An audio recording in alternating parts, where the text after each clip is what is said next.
If you've seen the first episode of HBO's House of the Dragon, you might be a little confused. Who are all these people? Where did they come from? What happened to Jon Snow and Arya and Tyrion? Well, it's a prequel. They haven't been born yet. Try to keep up. So I thought it might be useful to recap the fictional history of the years before the show starts. So this is the book I'm getting my facts from, The World of Ice and Fire. There is a more detailed book called Fire and Blood, but frankly there's more than enough detail in this one for my liking. So the Targaryens first came to Westeros about 400 years before the events of Game of Thrones. They came from the land of Valyria, which was just full of silver-haired dragon riders.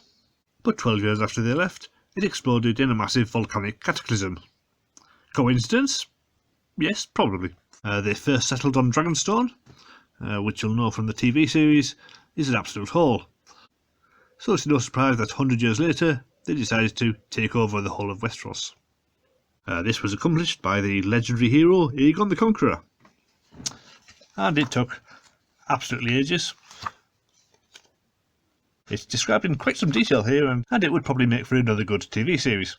To cut a long story short, Aegon ended up conquering 6 of the 7 kingdoms, and was crowned King Aegon I, although he still hasn't conquered Dorne, but 6 out of 7 is close enough. As was traditional among Targaryens, he married his older sister, Visenya, but he also married his younger sister, Rhaenys, as well, because he really fancied her. On second thoughts, this might not make such a good TV series after all. He ended up having a son by each of his sisters, and they became the next 2 kings, Enys and Maegor. After Aegon died, Enys became king, but he was rather weak and sickly, and his reign only lasted 5 years. He was more successful at producing heirs. He married his cousin, Alyssa Velaryon, and they had at least 5 children. Meanwhile, his brother Maegor took 2 wives, which was frowned upon in Westeros at the time, and he was exiled because the religious orders wouldn't stand for that sort of thing. But Enys didn't take the hint, as he married his older son Aegon to his oldest daughter Rhaena, which sparked a rebellion among the militant priests, known as the Warrior Sons.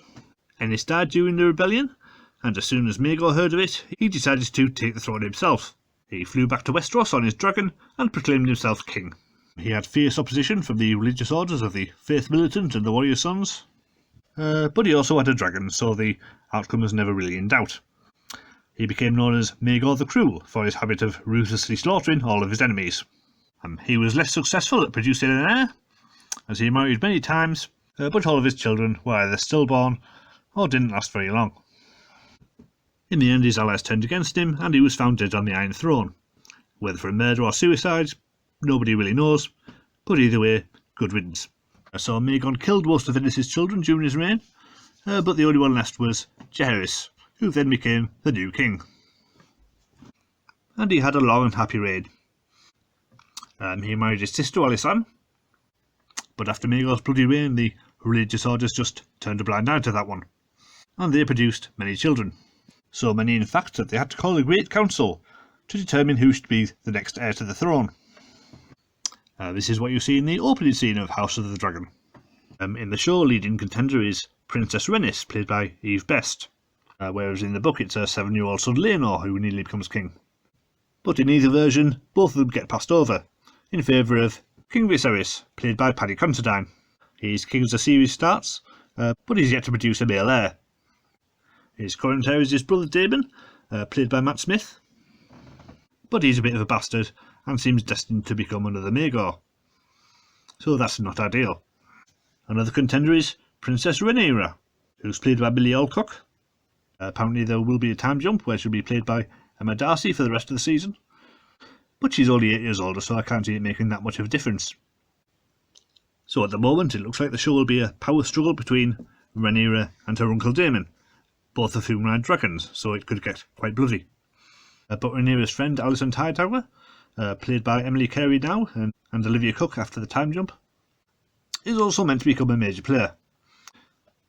I'm trying not to read ahead to avoid spoilers, so hopefully the future event of the series can be a surprise. Well, that's the situation going into episode 1. I'm sure I'll be making more House of the Dragon videos as the show goes on. If you don't want to miss any, please subscribe. If you enjoyed this video, press like, and maybe I'll see you again soon. Goodbye.